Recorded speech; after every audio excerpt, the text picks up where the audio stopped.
Bismillahirrahmanirrahim. Assalamualaikum warahmatullahi wabarakatuh. Selamat datang kembali di Fakta Sejarah. Di kesempatan kali ini, sebelum kita masuk ke bagian berikutnya, mari kita berdoa dulu. A'udzu bikalimatillahi tammati min syarri ma khalaq. Bismillahirrahmanirrahim. La yadurru ma'asmihi syai'un fil ardi wala fis samaa'i wa huwas samii'ul 'aliim. Allahumma sholli ala sayyidina Muhammad sallallahu alaihi wasallam. Ini dia bagian berikutnya.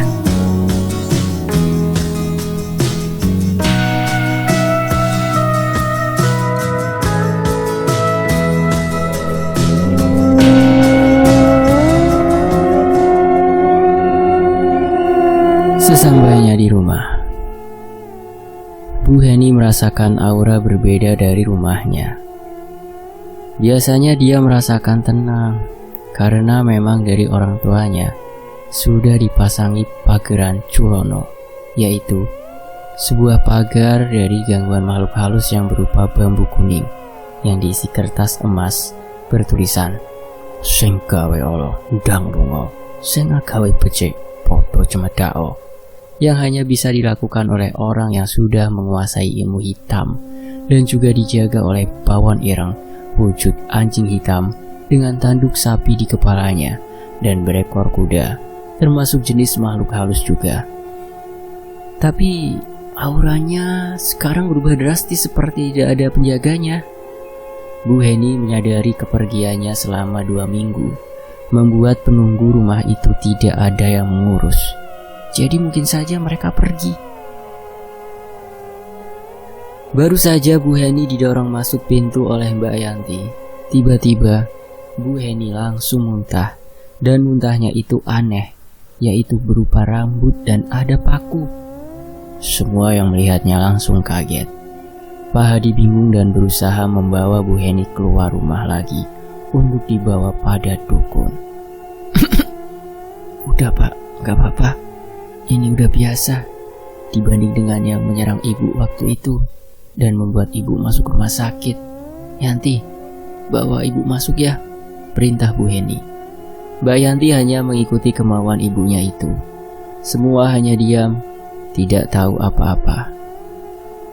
Ibu belum cerita pada kalian semua mengenai sebab ibu sakit dan kenapa ibu bisa masuk ke dalam gudang. Ibu memang sengaja merahasiakannya.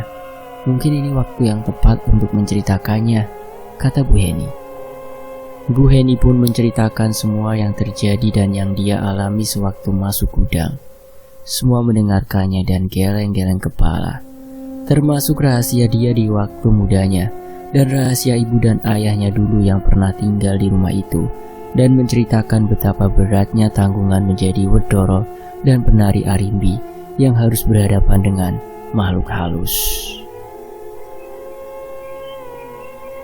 Pak Hadi juga tak mau kalah bercerita mengenai masa mudanya, yang juga sebagai penari kuda lumping, dan berhenti karena dilarang sama ibunya. Karena menurut ibunya, itu musyrik. Makanya dia berhenti dan memilih untuk lanjut kuliah dan menjadi seorang sekretaris desa.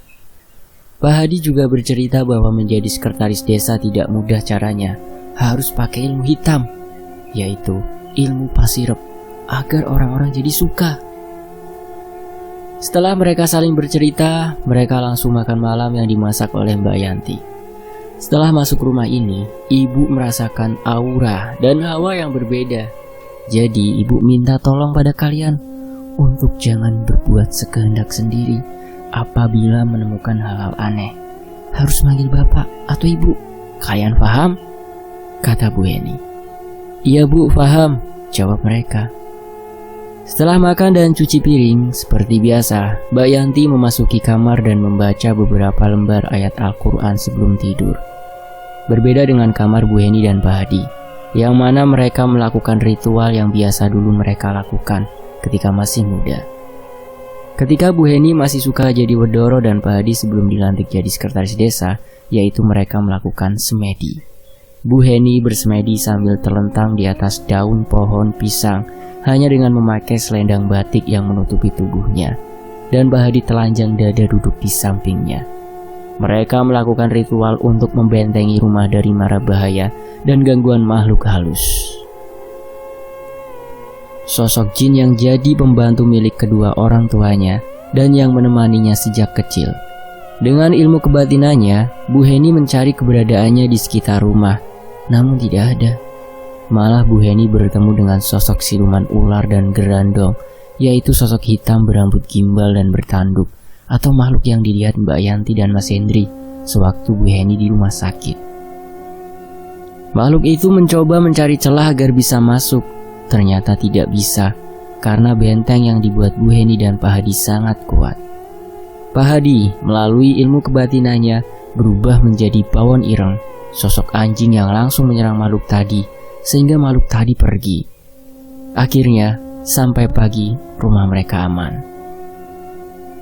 Pak, kok ibu tidak menemukan keberadaan Mbok Cowek ya? Di mana ya dia? Tanya Bu Heni. Bapak juga tidak tahu, Bu. Mungkin sedang mencari bawon penjaga yang hilang, kata Pak Hadi. Bu Heni diam saja. Pak, mendingan gudangnya kita kunci saja, biar tidak ada yang bisa masuk. Soalnya di sana ada barang berbahaya yang anak-anak tidak boleh melihatnya, pinta Bu Heni. Iya, Bu. Nanti Bapak pulang kerja, biar dikasih kayu, kata Pak Hadi. Begitulah yang Pak Hadi dan Bu Heni lakukan tiap malam untuk menjaga rumah. Kadang kalau dirasa cukup aman, mereka gantian dalam bergadang untuk semedi. Hingga pada suatu malam, ketika Pak Hadi mendapat tugas menemani Pak Lurah keluar kota, Bu Heni terpaksa melakukan semedi itu sendirian. Dan Mbak Yanti yang biasa membaca Al-Quran tidak membaca lagi karena sedang haid. Ketika tengah malam tiba-tiba Ayu berteriak dari dalam kamarnya. Ternyata dia kerasukan.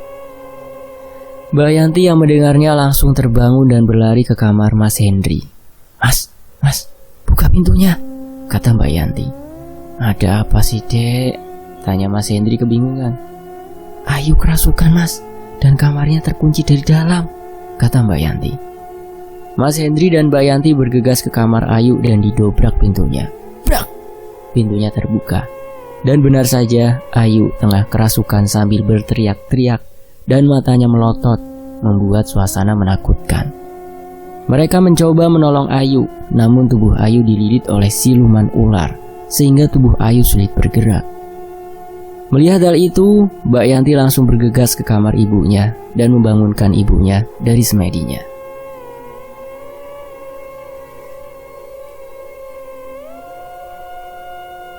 Bu, Ayu kerasukan, tapi dia dililit sama siluman ular, Bu, kata Mbak Yanti.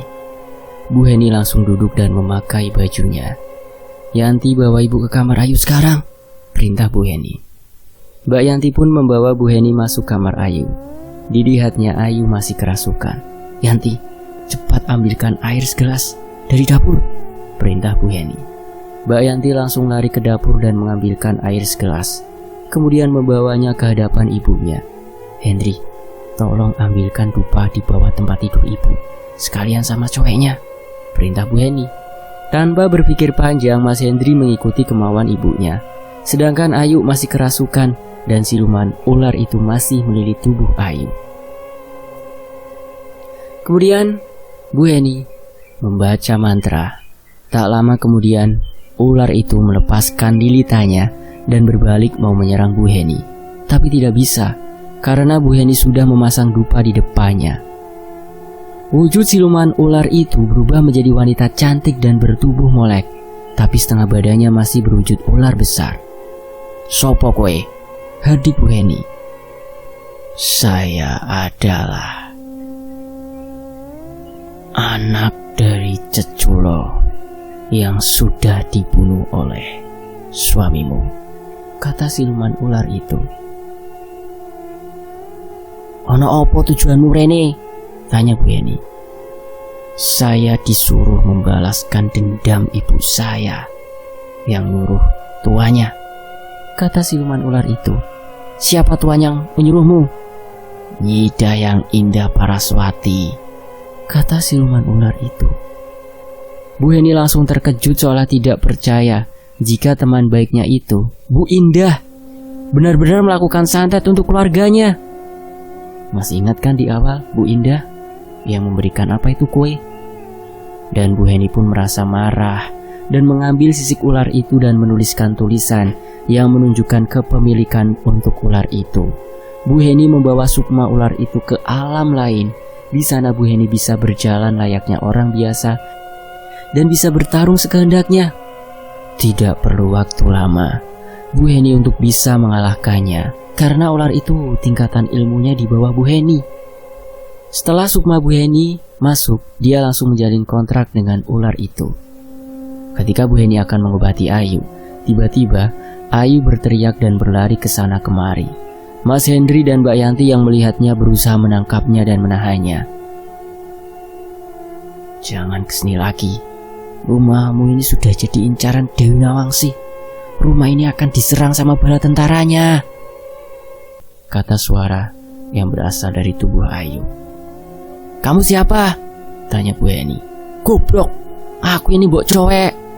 Aku merasuki anakmu ini aslinya supaya tidak ketahuan. Dan Ayu berteriak keras dan tiba-tiba tubuhnya pingsan. Yanti, bawa adekmu keluar dan kasih dia minum, perintah Bu Heni. Wow, Mbak Yanti dan Mas Hendri pun membawa Ayu keluar ruangan itu dan menidurkannya di sofa. Sambil menunggu siuman, Mbak Yanti mengambil minyak kayu putih untuk dioleskan di leher adiknya dan hidung adiknya.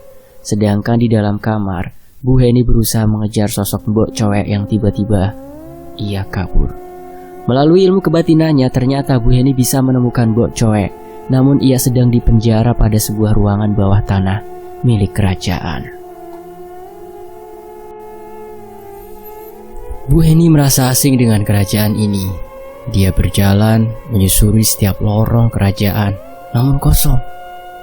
Sampai dia berada di ruangan aula istana yang sangat besar. Di situ ada lukisan besar berupa seorang wanita cantik memakai selendang hijau. Bu Heni langsung mengenal lukisan itu. Dia adalah Dewi Nawangsi, ratu dari segala jin di daerah situ. Bu Heni bisa mengenalnya karena ia dulu pernah menjadi Wedoro, dan syaratnya agar jadi Wedoro itu diterima, ia harus mengabdi kepada Dewi Nawangsi. Namun Bu Heni terlanjur melakukan hal yang tidak pantas. Dia mencuri selendang dan gelung konde milik sang ratu, hingga membuat ratu itu marah. Saat Bu Heni masih melamun melihat lukisan Dewi Nawangsi itu, tiba-tiba ada dua prajurit yang menangkapnya. Dan dari belakang ada suara wanita yang tertawa melengking begitu keras.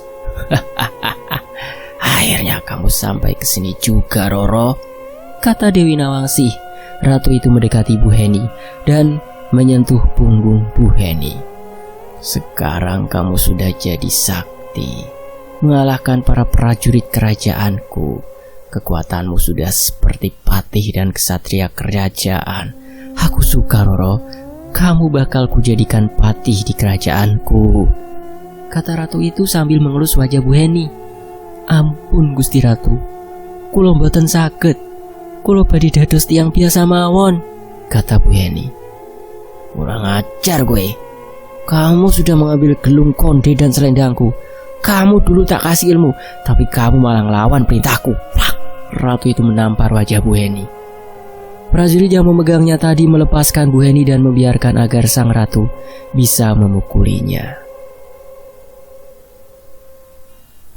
Begitu tangannya terlepas, Bu Heni langsung kabur dan pergi.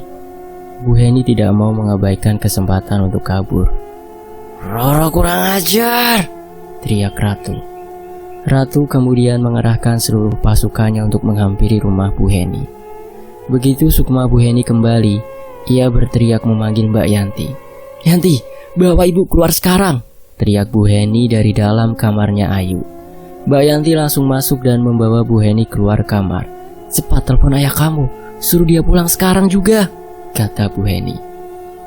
Mbak Yanti segera mengambil telepon di atas meja dan menelpon ayahnya. Bapak langsung pulang sekarang, Bu, kata Mbak Yanti. Bu Heni menarik nafas lega. Ia langsung mengambil beberapa lembar bunga dan menaruh di kepala Ayu. Tak lama kemudian, Ayu sadar. Dia langsung memeluk tubuh ibunya. Ibu, tadi pergi kemana? Tanya Mbak Yanti. Ibu tadi mengejar sosok mbok cowek yang merasuki Ayu, kata Bu Heni berusaha menutupi ceritanya kepada anak perempuannya itu. Bohong, ibu tadi pasti menemui Dewi Nawangsih kan? Tanya Mbak Yanti yang mulai menangis. Bu Heni diam sejenak. Lalu dia menjawab, iya nak, tapi ibu ndak apa-apa kok, ibu aman-aman aja. Kamu jangan takut ibu diambil sama dia. Dia nggak akan bisa menangkap ibu, karena ibu masih punya ayah dan kamu, kata Bu Heni sambil memeluk anaknya. Sudahlah Bu, ibu jangan berurusan dengan makhluk halus lagi. Ibu sudah lumpuh kakinya gara-gara makhluk halus itu, kata Mas Hendri. Maafkan ibu nak, sebenarnya ibu dulu tidak sengaja masuk gudang dan membuka barang curian milik Dewi Nawangsih, dan ternyata itu membuat Dewi Nawangsih tahu tempat ibu menyembunyikannya, yaitu di rumah ini. Namun dia tidak bisa menemukannya karena disimpan di dalam gudang, kata Bu Heni. Tiba-tiba listrik kampung itu mati dan angin di kaki bukit itu berhembus kencang, membuat suasana berubah menjadi mencekam. Roro, metu gue. Aku kesini mau menagih barang milikku.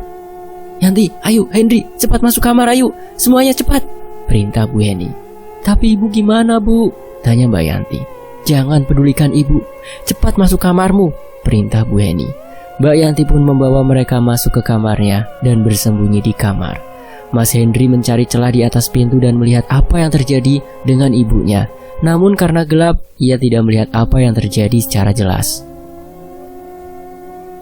Mbak Yanti mengambil lilin di laci meja belajarnya dan menyalakan agar kamarnya bisa terang dan memeluk Ayu. Dek, kita doakan ibu ya, semoga ibu baik-baik saja, kata Mbak Yanti. Kita berdoa sebanyak-banyaknya dan perbanyak istighfar, kata Mas Hendri. Mas Hendri kembali mengawasi dari lubang itu.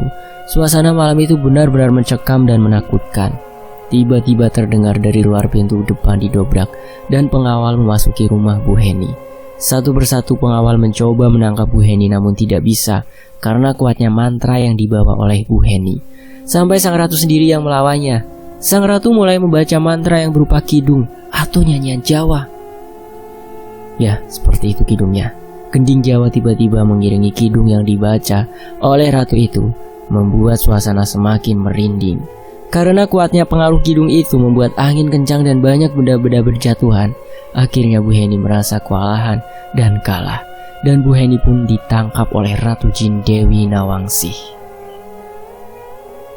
Ketika akan dibawa keluar dan dibawa pergi ke istananya untuk dijadikan abdi kerajaan, tiba-tiba di depan pintu ada Pak Hadi dan para warga dibantu oleh seorang ustadz yang dipanggil oleh Pak Hadi sewaktu pulang tadi.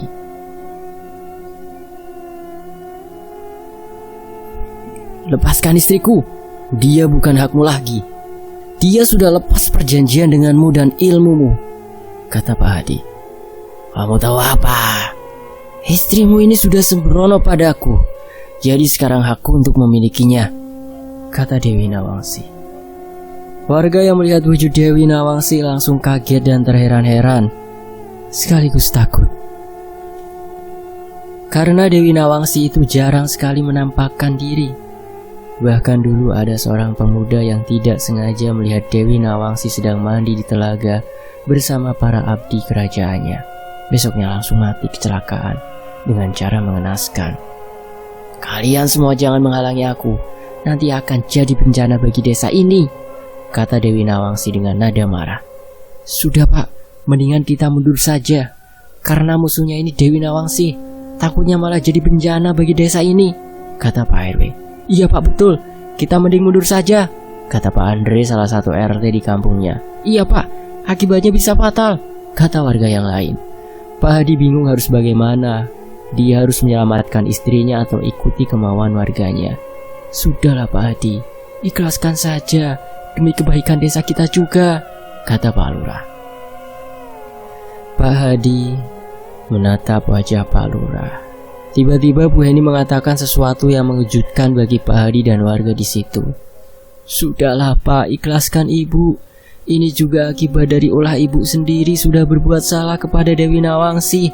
Harusnya ibu tidak melakukannya, tapi karena ibu dulu ingin sekali bisa dapat orang seperti bapak, ibu nekat melakukannya. Mungkin ini waktunya bagi ibu untuk pergi. Titip anak-anak ya Pak, jaga mereka baik-baik. Maafkan ibu kalau ada salah kata. Bu Heni mengatakan sambil menitikkan air mata. Mbak Yanti dan Ayu yang mendengar ucapan ibunya dari dalam kamar langsung berlari keluar kamar. Mas Hendri yang mengintip dari lubang ventilasi berusaha menahan Mbak Yanti dan Ayu. "Dek Yanti," kata Mas Hendri. Mbak Yanti langsung memeluk kaki ibunya yang sudah dipegang oleh beberapa pengawal Dewi Nawangsi. "Ibu, jangan tinggalin kami, Bu. Yanti dan Ayu masih sayang ibu," kata Mbak Yanti sambil menangis keras. "Lepaskan," kata Bu Heni kepada pengawal di sampingnya, dan pengawal itu melepaskan Bu Heni. Bu Heni memeluk Mbak Yanti dan Ayu. "Maafkan ibu, Nak. Ibu tidak bisa menemani kalian lebih lama lagi. Ibu harus pergi menebus kesalahan ibu. Ini semua ibu lakukan karena ibu sayang sama kalian. Tapi ibu salah caranya. Kalian maafkan ibu ya," kata Bu Heni. "Ibu," kata Mbak Yanti dan Ayu. "Yanti, apabila ibu sudah tiada, kamu jangan lupa kirimkan doa untuk ibu seperti yang selalu kamu lakukan tiap malam. Ibu memang tidak bisa seperti kamu.